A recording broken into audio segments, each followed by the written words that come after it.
Weeks, and here's another one. The fate of hundreds of jobs and thousands of pensions here in the East Midlands hangs in the balance this weekend as UK Coal fights for survival. The company's hit financial problems after it was forced to close the Daw Mill colliery in Warwickshire because of an underground fire. As our political editor John Hess reports, it has big implications for us here in this region. This is Thoresby Colliery, deep in the heart of Sherwood Forest in Nottinghamshire. It's one of the last handful of deep coal mines left in Britain. It's profitable and there are still huge reserves of coal underground, but its very future is now in doubt because of one of the worst underground fires at a similar mine 70 miles south of here.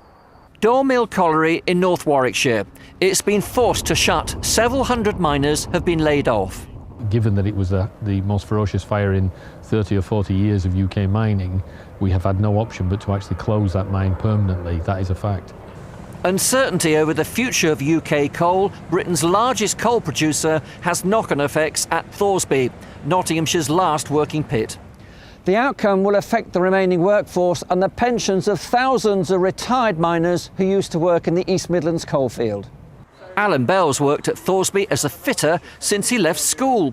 He fears losing thousands from his work's pension. Definitely. Have you worked out how much? Well, I worked out around 20 to 30 grand. 20 to 30,000 pounds? Yeah. That's a big hit, isn't it? It's, as far as retirement goes, that's a no-no now. Andrew Mackenzie transferred to Thoresby from Daw Mill. Well, we are angry, yes, but obviously if you want a job, you've got to take cuts in one way or another, haven't you? So clearly, employees' long-term benefits in terms of do they have a job? Are we going to secure that? We're trying our damnedest to do that, and clearly a pension is a big part of that benefit going forward. That's not lost on us, and we're working with lots of departments in government to safeguard that to the fullest extent we can. Those talks with ministers include the possibility of Daw Mill and the pension scheme being taken over by the government. Nottinghamshire miners leader Mick Stevens is pressing coalition ministers for an early decision. Job uncertainty, pension uncertainty needs a lot more from government and certainly local MPs to do more communicating, try and get the assistance and not just talk. When Britain's 1,000 mines were nationalised by the post-war Labour government, there were 47 collieries in Nottinghamshire alone. Coal employed 700,000 men. And now? The most important point is that we safeguard 2,000 jobs and look after our creditors that we'll need to take with us to actually make sure that we contain a viable mining business going forwards. Where that ends up yet is still not clear, but we're working very hard to get there. There's been mining at Thoresby for 90 years, but will Nottinghamshire's remaining pit see out its centenary? Well, Mark Spencer, I know that you're heavily involved in trying to help UK Coal on this. What exactly are you doing and what can you do? Well, obviously I'm being a bit selfish about it because Thoresby is more important to me than Daw Mill, and I'm trying to make sure the jobs at Thoresby are safe and that the fire at Daw Mill, frankly, doesn't drag Thoresby Colliery and Kellingley Colliery in Yorkshire down with it. But we're being fairly well supported by the ministers. I have several meetings with John Hayes and with Michael Fallon, and they're working with UK Coal to try and get to the right point and make sure those jobs are protected. So it's about meetings at the moment and getting people's heads together? It's about trying to get to the position where we can secure those jobs, but also remember there's redundancies to sort out at Daw Mill and make sure that those members of staff that are going to lose their jobs are well looked after, but the pension fund is the big issue. Frankly. What about nationalisation? Is that on the cards here? No, I think, well, you've got to remember that it all falls on the taxpayer. If it all goes wrong, then the Coal Authority picks up the mess at Daw Mill, and if the pensions all goes wrong, then the taxpayer will finish picking it up anyway. So government's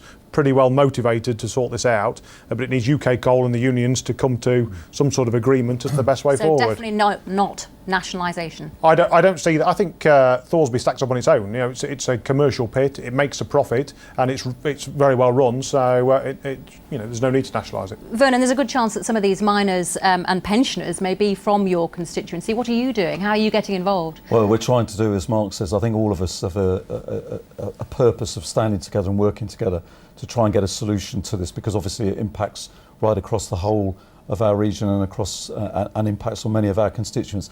I think the crucial thing, as Mark I think was saying, was to try and ensure that Daw Mill doesn't act, if you like, as a brake and a toxic mix for the rest of UK coal. And the government, what the government are looking to do is to see whether they can pull out Daw Mill from the UK coal operations so that it doesn't impact on Thoresby and Kellingley and the other surface operations that it's got. So that is quite a big deal, because it's also about the pensions, and it's the pension impact that has a massive impact across our region, and the government may well need to look at how it deals with that, but it also then has to get the agreement of the pension regulator. So it's quite complicated, but it's simply, we've got to find a way of dealing with Daw Mill so that actually it doesn't impact on the rest of UK coal business. So what reassurances can you give to these people at this stage? Well, very worried about their pensions. I think everybody has the right motivation. Everybody wants to see it succeed, and it's just a question of the government, the unions and UK Coal working together to achieve the same aim that they all want to achieve. Now,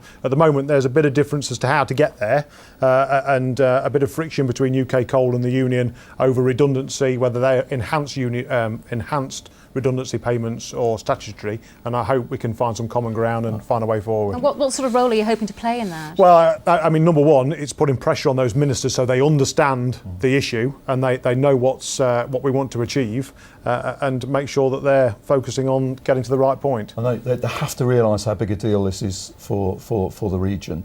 I think that, but what's the future for coal? I mean, it's a dirty fuel, isn't it? The long-term future for coal. That's if you look at coal in the traditional sense of mining coal. But if you look at the carbon capture schemes that we're all trying to take forward, the clean coal technology, there is a future for coal. We have a significant part of our energy needs are still dependent upon deep mine coal here, as well as the coal, obviously, that we import. Does it really matter, though, if pits close? Because, I mean, Gedling lost its pit. Yeah, but those things, I think we can all see the impact on any energy market. We can look back on what should or shouldn't have happened. What we need is to maintain as much of the current industry as we can, and part of that is dealing with the issue at Daw Mill. I think, to be fair to the government, who I am a critic of most of the time, I think to be fair to the government, they understand that. We need to try and find a way, as Mark says, of all of us working together to come up with a solution that protects jobs, protects the remains of the industry and protects the pensions of people, and I think we will. So will UK coal survive, Mark? The big question. It certainly will in some format.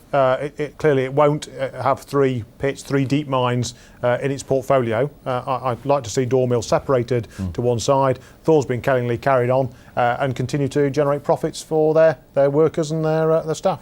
Okay. Well, our political editor John Hess has actually got a blog on this too, which we can find and you can go to online.